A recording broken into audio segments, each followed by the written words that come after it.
इस पूरी कहानी के केंद्र में है निहारिका। निहारिका कौन है? वो एक हाई एंजाइटी की मरीज है। अब इसका मतलब क्या है? इसका सीधा सा मतलब ये है कि कोई भी तेज गंध हो या फिर कोई तनाव उसकी हालत को बहुत ज्यादा बिगाड़ सकता है। क्यों? क्योंकि उसका नर्वस सिस्टम छोटी छोटी चीजों पर भी बहुत तेजी से रिएक्ट करता है। और याद रखिए, उसकी यही बीमारी इस पूरी घटना की सबसे अहम कड़ी बनने वाली है। और यहीं पर देखिए परिवार की असली मंशा सामने आती है। उनकी योजना क्या थी? प्लान ये था कि निहारिका की बीमारी का ही फायदा उठाया जाए ताकि प्रथम को उसके करीब लाया जा सके। ये बात बिल्कुल साफ है कि निहारिका की सेहत को यहाँ सिर्फ एक मोहरे की तरह इस्तेमाल किया जा रहा था। अब कहानी उस मोड़ पर पहुंचती है जहां सब कुछ बदल जाता है। आप सोचिए, एक पल पहले तक सब कुछ बिल्कुल सामान्य था, लेकिन अगले ही पल निहारिका की हालत अचानक बिगड़ने लगती है। तो सवाल ये है कि आखिर हुआ क्या था? देखिए, ठीक इस अटैक से पहले प्रथम ने राध्या को साफ साफ चेतावनी दी थी कि निहारिका के पास कोई भी तेज केमिकल इस्तेमाल ना किया जाए। लेकिन इसके फौरन बाद राध्या निहारिका के कपड़े लेकर उसके कमरे में जाती है और बस तभी अचानक निहारिका की सांसें थमने लगती हैं। और इसके बाद कमरे में एकदम घबराहट और शक का माहौल बन जाता है। कोई समझ ही नहीं पा रहा था कि अचानक ऐसा क्या हो गया, और शक की सुई जाहिर है हर किसी पर घूमने लगती है।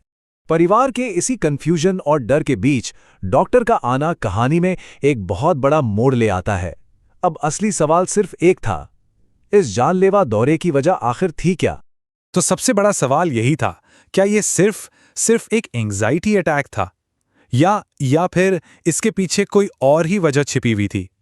इसी एक सवाल का जवाब पूरे रहस्य से पर्दा उठा सकता था।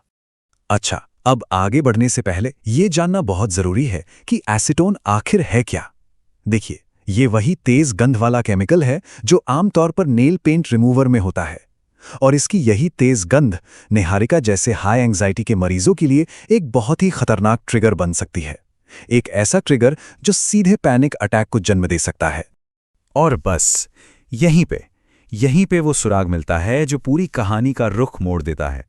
डॉक्टर को निहारिका के कपड़ों से एसीटोन की गंध आती है। अब ये बात बिल्कुल साफ हो चुकी थी कि ये सिर्फ एक एंग्जाइटी अटैक नहीं था। नहीं, इसे किसी बाहरी केमिकल ने ट्रिगर किया था। तो डॉक्टर के इस खुलासे के बाद कहानी एक बिल्कुल नए मोड़ पर आ जाती है।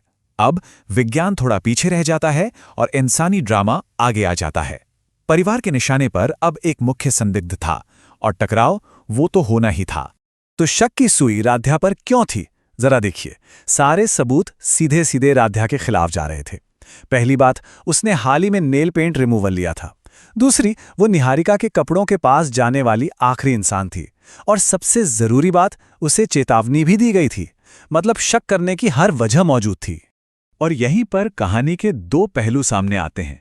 एक तरफ है परिवार का आरोप कि राध्या ने ये सब जानबूझकर किया, और दूसरी तरफ राध्या का डिफेंस।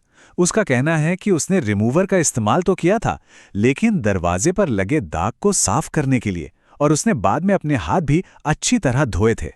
लेकिन मामला इतना सीधा भी नहीं है ना? क्योंकि कई सवाल अब भी हवा में तैर रहे हैं, जैसे कि क्या यह सिर्फ एक हादसा हो सकता है? क्या हाथ धोने के बाद भी केमिकल के अंश रह सकते हैं? क्या राध्या ने प्रथम की चेतावनी को सच में नजरअंदाज कर दिया? और सबसे बड़ा सवाल, क्या दरवाजे पर दाग साफ करने की उसकी कहानी सच है? ये ऐसे सवाल हैं जो इस मामले को और भी उलझा देते हैं। और आखिर में हम सब इसी एक सवाल पर आकर रुक जाते हैं, क्या ये एक भयानक मासूम गलती थी या फिर एक सोची समझी साजिश? सच शायद इन दोनों के बीच ही कहीं छिपा है, और इसका फैसला अब देखने वालों को करना है कि वो क्या सोचते हैं।